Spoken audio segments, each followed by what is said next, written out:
Good morning, everyone, and welcome to Insight at First Presbyterian Adult Education Forum here. This morning, we are very happy to welcome Catherine Deming, who apparently has been here often, so she may be known to many of you. She is a mental health counselor in private practice in Iowa City. Got a couple of facts about her that people may not know. In her household includes 7 children. So she's experienced in that regard.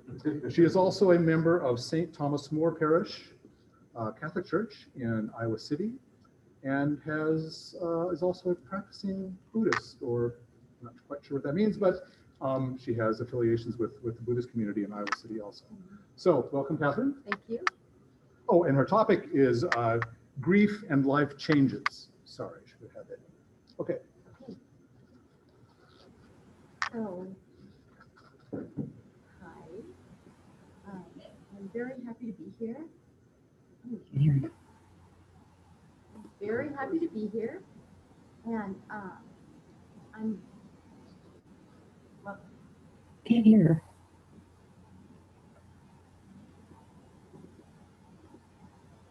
You have a very soft, pleasant voice, so maybe that'll help you a little. Is this better? Is that better, Gingy?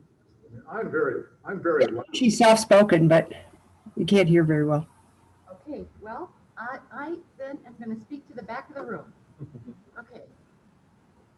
So I'm glad about our topic today because of the problems that people have had. All of us have experienced loss over the last year of some kind, even if it's time, certainly time with family.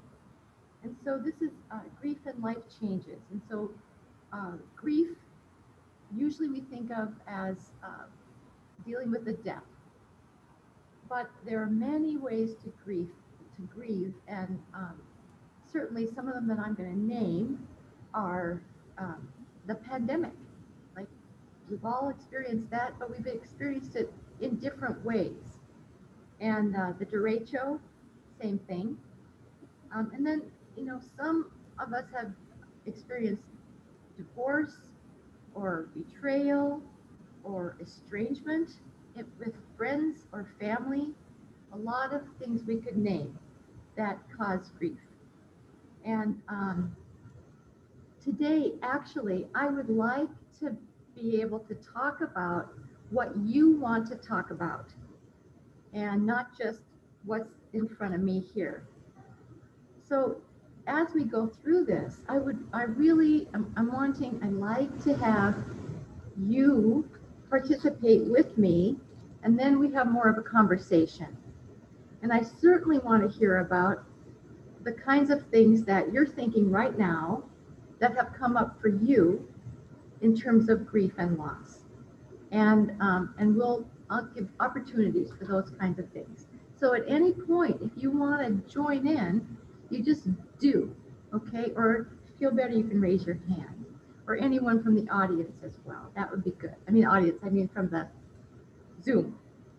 Okay, so if we think about, I wanted to say that much of this talk is from David Kessler and his book, Meaning, the 6th Stage of Grief. And he has a website that's very good. It's just grief.com. And there are really good resources there, including lists of what to say when someone's grieving. And we're going to talk about that. And there are virtual grief support groups that anyone can participate in. So I just wanted to mention that and give him credit. So we define grief. I mean, we know it's loss, separation, disconnection from someone or something that we love. And in David Kessler's book, he says grief is love. And if we think about that, if we don't have that connection, we don't grieve. And so I think that's a frame that will help us as we move through these kinds of things. And there are other things that are surprising places where people can grieve. People can grieve with birth of a child, and it's not usually about the child, it's about a change in life and not understanding. Like, I know a young woman who was having her first baby, and her best friend was not happy about it. The best friend didn't really like kids, and the woman who had the baby was worried about losing her friend. And that didn't happen. They adjusted, the friend adjusted, and it's all good. But that was hard in the beginning. Kids going to college is a big thing. People can grieve that, of course, or getting married. So life changes can bring up loss and a sense of kind of longing. So there's I'm going to give a very loose structure of grief. And I just want to say there's no timeline with grief. It just is its own thing. But there's the first place might be anticipatory grief. And that's actually what this young woman was having before the baby was born, worried about the loss of her friend. And there are other places for anticipatory grief. And you guys probably know and are thinking about it right now, like a diagnosis of cancer, a diagnosis of any kind of dementia. You know, these things bring up our grieving, like as soon as we hear the name of the thing. And so then we are processing that as things play out. And the grief changes as things play out. There's then after that there's acute grief. And you know, death just happened. It's like the first month, the first 6 months, and people are in free fall. And so during that time, like, you don't call and say, what can I do for you? You bring the casserole. You know, you walk the dog. You just do. And you just listen. Welcome. Hi. That's okay. I couldn't find it either. Okay. And that can last longer than we think. That kind of not coping thing. People are just like moving, you know, sleepwalking through their life. And then there's early grief, which is surprisingly like 2 years. And many people report the second year is as bad or worse than the first year. Can you think why that might be? After the initial support from friends and family, now you've gotten into a period where there isn't that kind of engagement. Yeah, absolutely. And especially in this country, we are bad grievers. Like, people right away are starting to ask the grieving person, well, how are you doing? You know, and the person's like, not good. And like, sometimes, well, there is a thing with moving on. Like, people are thought that it's very important that you move on. And for the grieving person, it's like, I am not moving on. Like, I don't want to move on, and I can't move on, and it's not in me to move on. And so there's a sense of being really alone if they don't feel understood in the grief. And actually, it's normal to have like 2 years of pretty big grief. And I think too, in the first year, you say, oh, you know, well, last year, they were here for the birthday, last year. Well, in the second year, they weren't. And so there's like more loss. Yeah. one of the goals of grief is to have, in time, more love than pain. And sometimes people hang on to the pain because, and even this isn't just with death, this can be with a lot of things. They hang on to the pain for a lot of reasons. And one reason might be, if I don't feel the pain, I'm going to lose the person. Or if I don't feel the pain, it makes it not a thing that I somehow I didn't experience it. And it's important for the person to feel that, this was a thing. Like that might be a betrayal, then my betrayal isn't important. And yet, even with that, if we can come through and have more love, like for ourselves or the other person, then sometimes it is very helpful. So the thing, one of the things you're probably familiar with is Elizabeth Kubler-Ross's 5 stages of grief, very famous: denial, anger, bargaining, sadness, and acceptance. And these weren't really stages of grief, they were stages of dying. And she never meant them to be this list of rigid things that everybody is supposed to go through. She herself said, forget the stages and just meet people where they are. And so most people who have been through a grief experience will be able to recognize and connect with one or more of those stages, but we don't want to hold to that. It's not that helpful. So in the beginning especially, people have to tell their story, and they have to feel their real raw emotions, and they have to have these be witnessed by others. And they do all of that before they're ready to make any meaning out of this. And that can be really hard on people, because that level of rawness can make other people uncomfortable. And yet, it's real. And if people don't feel what they actually feel, aren't able to just be there, then they're gonna hold it in their bodies. And that's not good for people.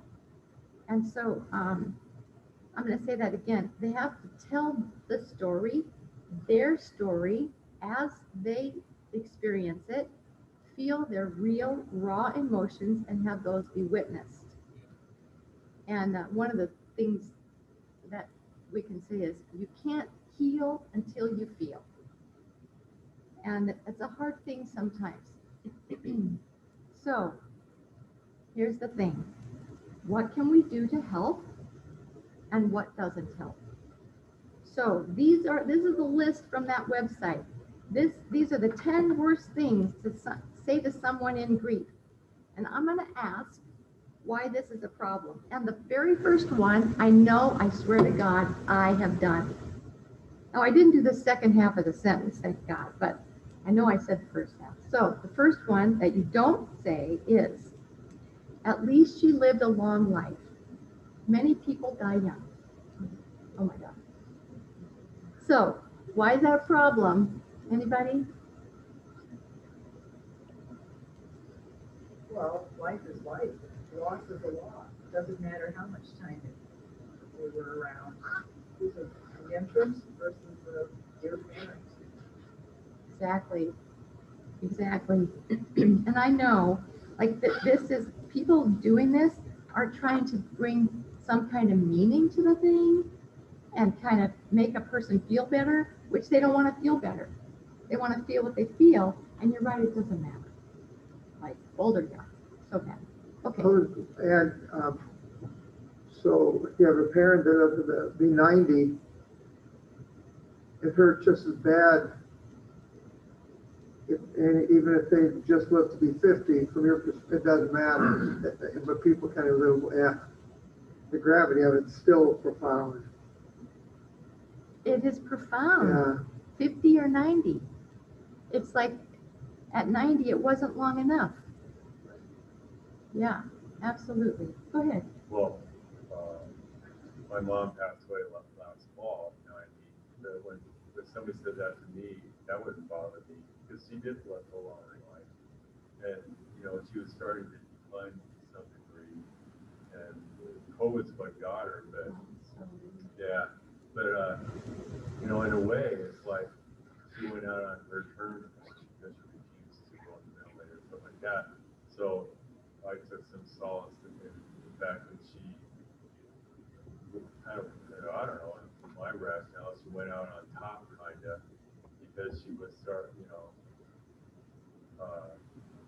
she could see the writing on the wall the next few years because her mom lived to be 97 and she was starting to decline, getting more dependent on other people. So to me, it's like she did live a long life and she, Yes. I yes. guess it's just some Very people interpret it different ways, but that wouldn't have bothered me at all. However, I guess if she was like in like 90 and really good shape, just doing a bunch of stuff and like that, maybe. But even then, I think I'd probably say, well, that'd be the way I'd want to go. Mhm. You know, live that long and just be. Got it. Yeah. You know, I forgot I'm supposed to repeat. So I'll try to summarize. Is that right? That would be great if Okay. possible, yeah. Okay, I'll try to summarize and you help me if I miss Yeah. something important, okay? So, what's your name? Philip. Philip, okay. Yeah. So, Philip, what I'm hearing you say is that your mom was 90 years old and she died and she had made some decisions, like, I'm not going to go on a ventilator. Right. And she'd been doing fine. Yeah. And and so your thinking about that was, you know, she went out on top. She made her choice. She did it her way. Yeah. And her mother lived to 97. That wasn't all good. No, these last 3 years she was in the nursing home. Yeah, yeah. Bedridden. Yeah. And so you're seeing that and you say, you know, Mom didn't have to deal with all that. Right. And so you were saying if somebody said that to you, at least she lived a long life, you'd say, yeah, she did. Right. And that worked for you. Yeah. So the thing that I'm noticing here with you, Philip, and this death of your mom, and we are sorry, but that you made meaning out of it. Yeah. You were saying things to yourself that made sense. It's like, yeah, I see how this worked for her. And so the death is not the same as, oh my God, Mom died. Yeah, I always think, well, what comes to my mind is that Kenny Rogers' song, Go Out in a Blaze of Glory. Yes, she did. Yeah, and that's the way I see it. Yeah. Philip said he thinks about the Kenny Rogers song, Go Out in a Blaze of Glory. We all want to go out in a, well, maybe, I hope, blaze of glory. Yeah, that's good. Okay, anybody else about that? Okay, second one. He's in a better place. Lots of sighing. What about that one? I think that might be appropriate if you know the person has a very traditional religious mindset. And I think in my traditional family, you know, like to talk to my mom or about the death of her husband type of thing, I think that was perfect, you know, because she's very tied into that traditional frame of mind. But I would think that for a lot of people, that's kind of a stereotypical sap that would really be a slap in the face. Kind of, yeah. Maybe they didn't end up in a good place. I mean, Yeah. So Dan, so you're saying that for your mom that really worked because she was a traditional Christian person and she really believed, yes, he's in a better place. And she probably believes, and I'm going to see him. Right. Mm-hmm. Yeah. And so that works. But you know, there's another person who's going to think, well, this is a pretty good place, you know, and we had a pretty good life, you know, and so doesn't feel good. But you're right, that kind of thing, knowing who you're talking to, it might work for some people. Yeah. Okay. Nobody's gonna have to say about this one. She brought this on herself. What's that mean? I mean, this is the kind of thing that comes up if somebody is using drugs. Oh, okay. You know, it's that's a hard thing. And actually, we have this later in the talk, but it's a good place to say it. So, with drug addiction and suicide, only 27% of families feel like they've been supported well. Whereas with death from other things, 70 to 90% of families feel supported well. So there's a big stigma with addiction and suicide. And so that some ways we can help is like you wouldn't say somebody committed cancer. And so we try not to say someone committed suicide. It's like a crime. So we say someone died from suicide or someone died from addiction. And that's the truth. So it's like it's a brain problem, just like other people die of kidney problems or heart problems. These people died from this brain problem. So we say from. And it's so much kinder. Yeah. And I'm going to just say this comes from that website, grief.com. And they have people, like there's a place where you can say, what hard thing did someone say to you? I think these are real things that came out. So there's another one. It's kind of like he's in a better place. There's a reason for everything. Any ideas about that one? Again, for me, the bottom line is you can say a lot of things. I have to know you care. If you care, then you can say, you know, you can say those things. I have to know you care, that you feel my loss. That to me, my favorite things is people that you don't say, I'm sorry about your loss. So that's really nice. I mean, if you know they mean it, that's really because they're acknowledging that you lost something. So that to me has to be the foundation for anything else you say, and then you may be able to say those things. I have to know you care, and then it makes it easier for you may say after. That's that. a good point. Absolutely. You know, And what's your name? Leland. Leland. I've met you before. Yes. Yeah.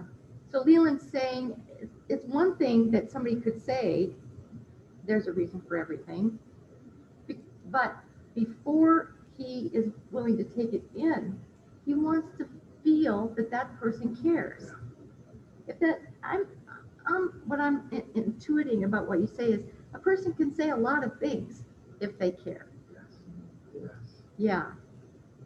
And so, you know, they can say the right thing and it doesn't land properly if you think they don't care. Right. That's a good point. Yeah. Well, also, Go I think, ahead. you know, a lot of people they don't know the reason. We never really know the reason. And it assumes that there's some logic involved in dying that we go, well, there's that reason, now I move on. We don't have a reason necessarily, and so people don't I can't think of any reason, logical reason that you would, how you formulate that in your head. In a way, it's almost like you're insinuating that the guy did something wrong or did. You know, I mean, if you want to carry it that far out. Yeah, you could. Or just the reason, it's a reason for the griever to learn. A reason for the griever to make something good out of something bad. And that is not, especially right after death, that's not where you are. No. And what's your name? Dieta. Dieta. Okay. So Dieta, you're saying, you know, there's not necessarily a reason. Like, At least you don't know it. and you don't know it. You don't know it. Now, again, someone in a with a different mindset, with a different set of assumptions, can buy into that, and it's helpful. But I'm hearing you say not necessarily helpful, and especially in the beginning, when the person wants to just feel what they feel, and it's a loss, it's a death of some kind. So yeah. Now we can keep going. Is this helpful? Shall I move on? What do you think? Okay, good. Okay, the next one is, aren't you over him yet? He's been dead for a while now. Yeah. You know, that actually happened to me, guys. It actually happened to me. So I'm like, no, I'm not really over it. Is this the guy trying to pick you up? That's funny. I'm not going to repeat that one. Well, I don't know, it just seems so bizarre. It is so bizarre, my God. That's funny. Okay, so yeah, aren't you, now what's going on here? What, and how would that land for a person?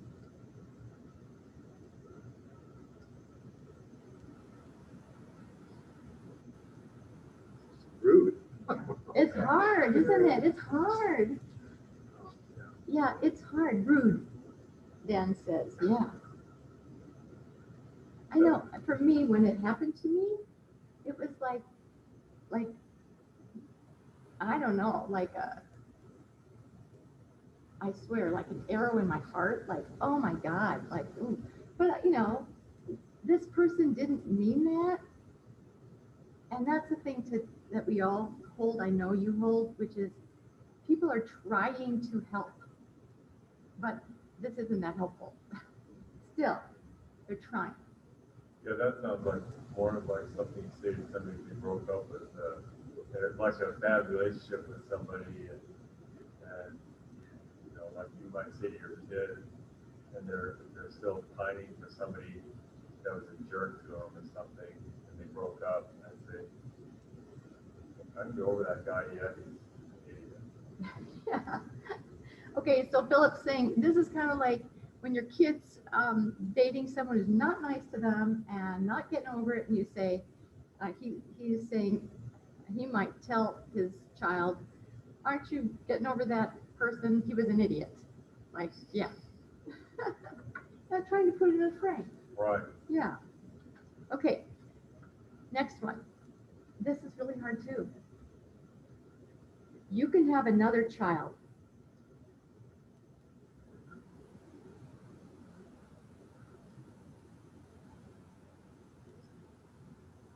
This child, Yeah. my baby, my daughter, What's your name? Rosemary. Oh, I remember you. Yeah. Okay. You missed it. You know, when you say that.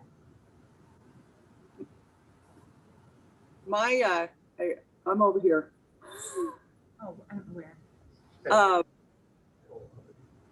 My doctor actually said that to me when I miscarried before my first pregnancy, before our first child was born. I miscarried, and my doctor said that to me. You can have another child, and I said, okay, I'm done with you, and went to a different doctor. It was just so not what I needed to hear at that time, and I was just flabbergasted that a medical doctor would say that. Painful. Yeah, definitely painful. Yeah. And Rosemary, you're saying, and I'm sure, Martha, that you were feeling this too, or I'm guessing that you were feeling this too, which is it's not, I want this child. This is the child I want. This is the child who is not here now. Yeah. And that I had hopes for and love for. Yeah. Miscarriage is still a death. Yeah.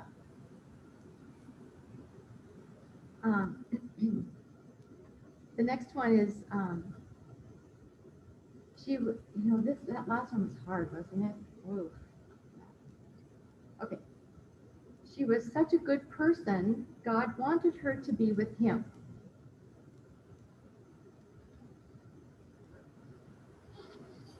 Anybody?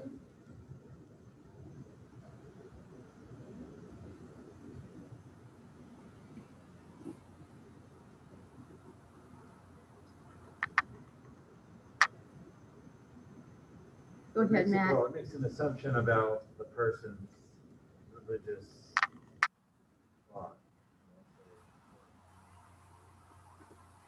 So empathy. Mhm, mhm. Yeah, so it doesn't take into account what religious thought a person might have, and it's not connecting, not showing empathy. Yeah. And I will also think, what kind of God is that? Like, oh, that doesn't, I don't think so. But this is again, people are trying to make sense. Yeah.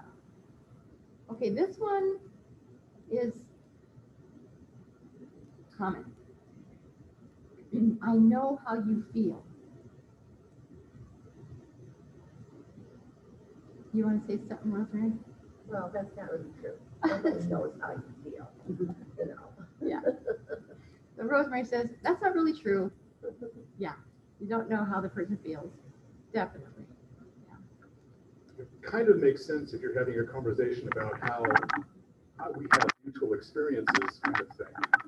But doesn't, yeah, what those sorts of comments are is an opportunity for somebody to talk about themselves, which is not what somebody who's grieving needs to hear. It's not about me, it's about the person who's grieving. And that, yeah, it's sort of, it's the me generation kind of way of looking at it. Oh, well, so let me tell you about my experience.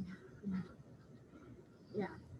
So Dan's saying it's not really about the person who's grieving, it's about the person who's there, the support person, and it's an opportunity for them to talk about themselves and not to connect with that person in a real way. Yeah. Two more. The next one is, she did what she came here to do, and it was her time to go.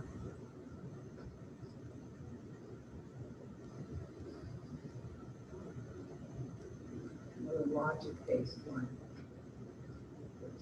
There's a plan was executed, and, you know, there's no feeling to it. Yeah. So Dieta says, this is another logic-based one. Like, there was a plan, it was executed, we're done. Like, not a lot of connection with that one. Last one. Be strong. Anybody?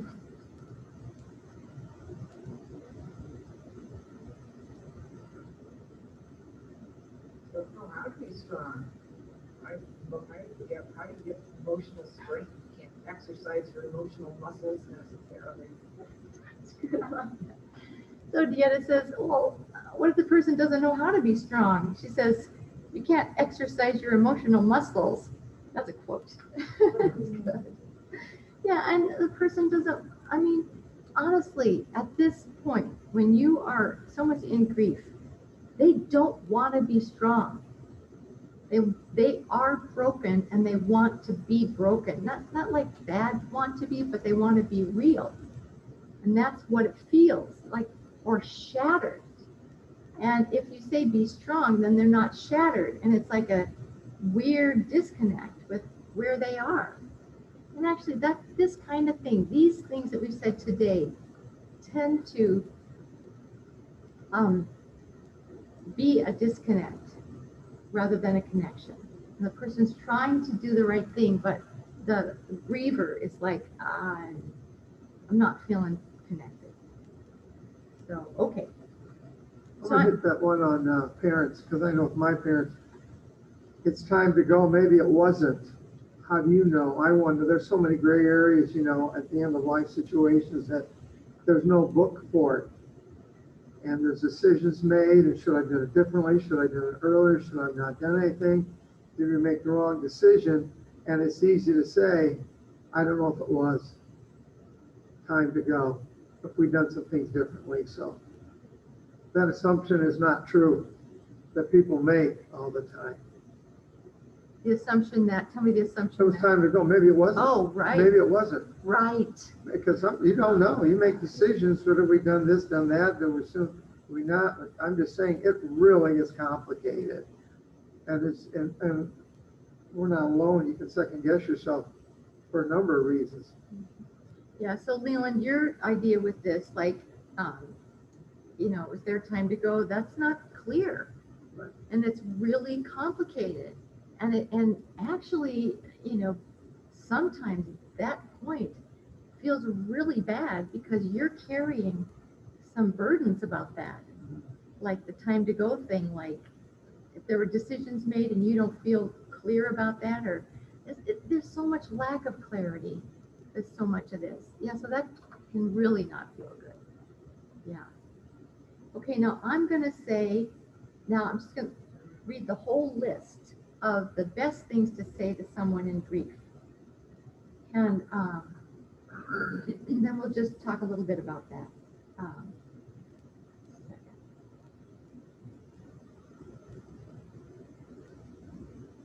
All right. I am so sorry for your loss. 2, I wish I had the right words. Just know I care. 3, I don't know how you feel, but I'm here to help in any way I can. 4, you and your loved one will be in my thoughts and prayers. 5, my favorite memory of your loved one is. 6, I'm always just a phone call away. 7, give a person a hug instead of saying anything. 8, we all need help at times like this. I'm here for you. 9, I'm usually up early or late if you need anything.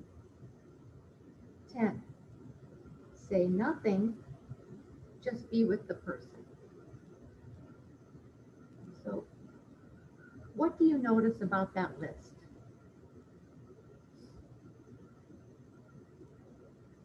So they're all kind of, that's right, we're passive in terms of you're not imposing anything, you're sort of offering and being a listening board type of thing. You're not saying you should think about it this way, or this is how it is, or this is how I explain this.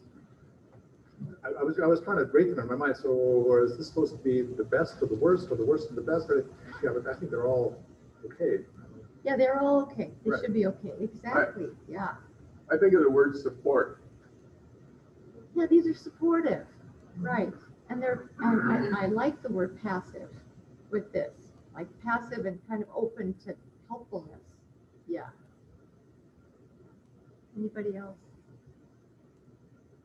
They kind of feel good, don't they? Yeah. Okay. So we stop. What time do we stop?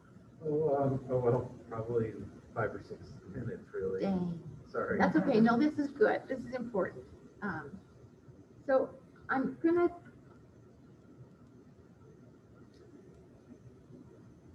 Actually, that clock's a little fast. So, It's a little fast? So maybe 10 Oh, minutes. okay. That helps. Sorry. Yeah, thank you. That gives me a lot. It isn't that big a group, we can get out of here easily. Do it anyway. Okay. All right. Thank you. One thing that comes to my mind is that grief, but the word life, or what was the second word of her topic? Grief and life changes. Yeah. Well, a lot of grief comes from other things than death. Yes, absolutely. And it could be in a loved one, it could be a life change that prevents them from being active and doing the things that they normally do as part of their life. And it's very difficult, I'm sure, for both parties because the other party is still alive at that point.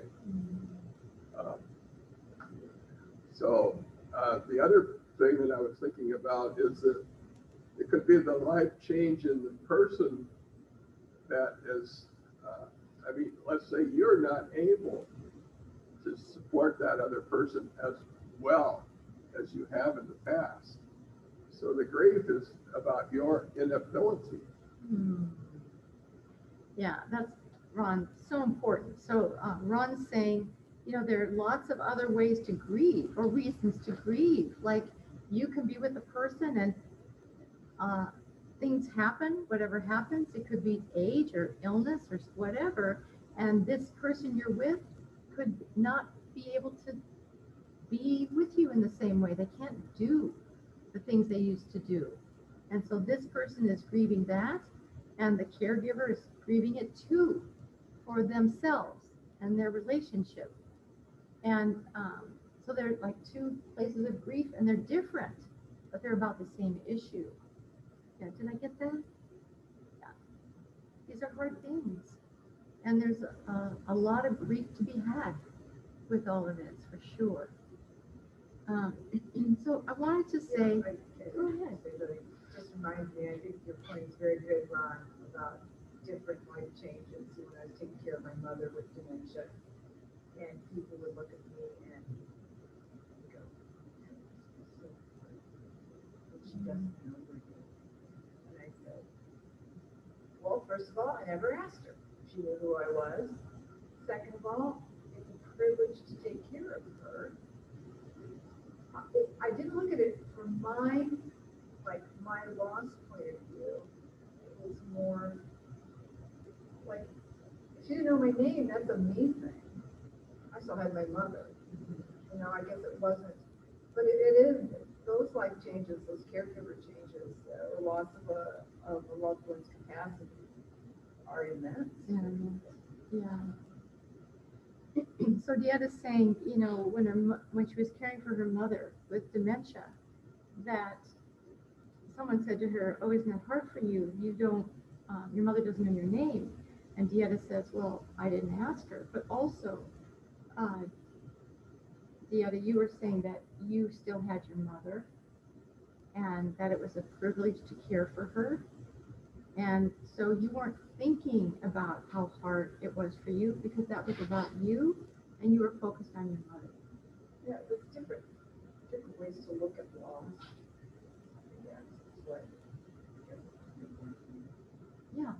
Yeah.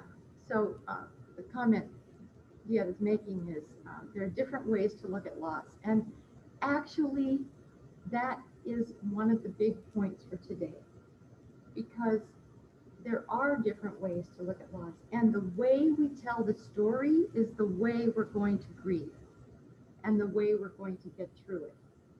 And so if we can get stuck in different places. Like, you know, Leland, I'm hearing that there's some turmoil about the decisions that had to be made. And you know, what do we do with that? It's hard. Or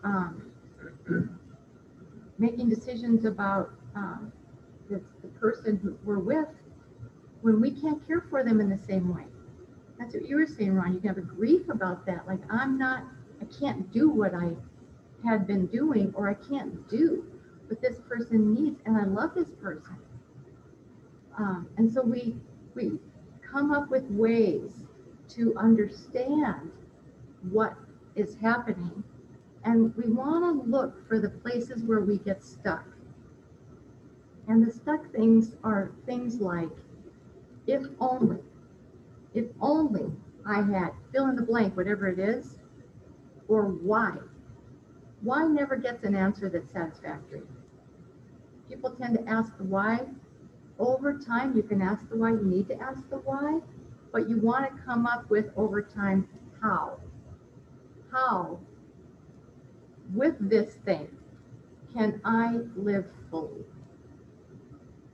That's a basic question we want to have happen over time, even with the grief. How can I live fully?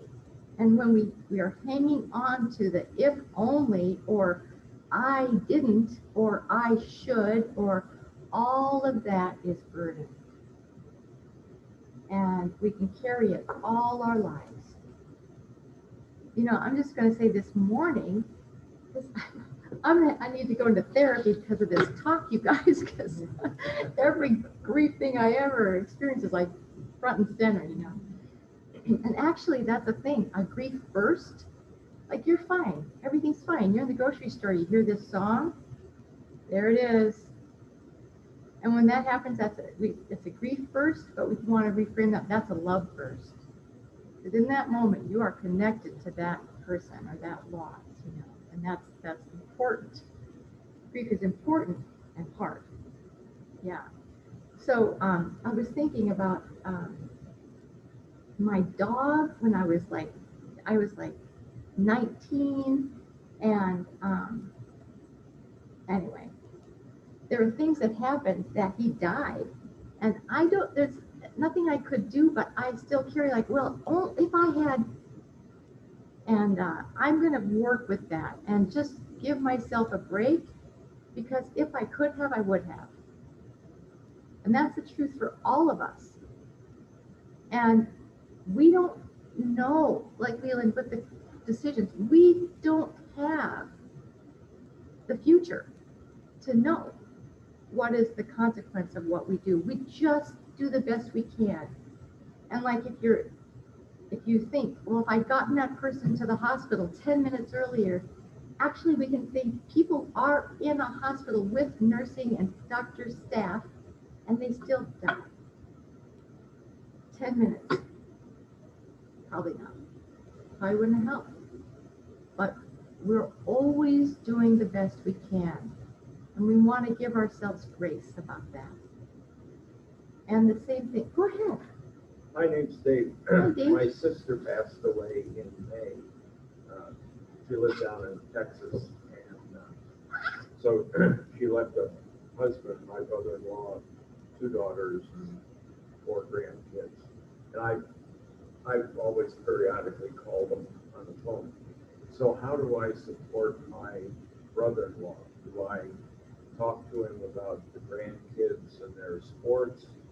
Or do I ask him how he's feeling? You know, probably both. And you can ask him hard questions because he probably wants to talk. If he doesn't, he'll tell you. But you could just ask him things like, what's it like now for you? Yeah, you're very welcome. So Dave was saying his sister died in May. We're so sorry. And he calls his brother-in-law periodically. His sister had 2 daughters, and they had 2 daughters and grandchildren. And Dave's asking, do I call and ask about the grandchildren? What do I do? And you heard what I said. Yeah. So we want to give him space to be able to connect with you in that way. Sometimes that brings up a point how it's harder from a distance. When you're not there to touch or hug or, you know, I guess video calls now, but sometimes the facials are important too. Yeah. I see them, but that'd be very difficult. Yeah. You just over the phone, it's like a right person. The other saying that's hard to be like trying to support a person from a distance. It is hard. Yeah. But, you know, calling is a thing. We can do that. And, you know, the voice actually carries a lot of information. It's amazing. When I had to do the Zoom thing for my practice, and before that we were on the phone, I actually thought the phone was more intimate. I could hear, you know, in a way, and you really concentrate to listen versus see and hear. But insurance. Well, Do you have a final comment? I think we should probably wrap yes, it up here in a minute or yes, two. we should. A final comment. Okay, so David Kessler's book is Meaning the 6th Stage of Grief. And in fact, that's what we've been talking about the whole session, is trying to work over time. We have the rawness, we get witnessed, and then we begin to make meaning. And the meaning can be little, like, you know, I loved her. You know, like, let's say there with a miscarriage, you knew it was a little girl. You can think to yourself, I loved her. I still love her. You know, and that's simple and important. And so we just do our best, everybody. Okay, thank you so much. Thank you. Yes. So everyone, we might make sure that we thank Catherine. You have a very relaxed, open style. Like everybody talked. You're really We're all gonna. very, very go good. to you here. Yeah. And so thank you to Catherine Deming for having been here today. Just to remind everyone that next week we continue this series with Remy Andrews talking about prayer. So same time, same place, next Sunday. Thank you all. Thank you.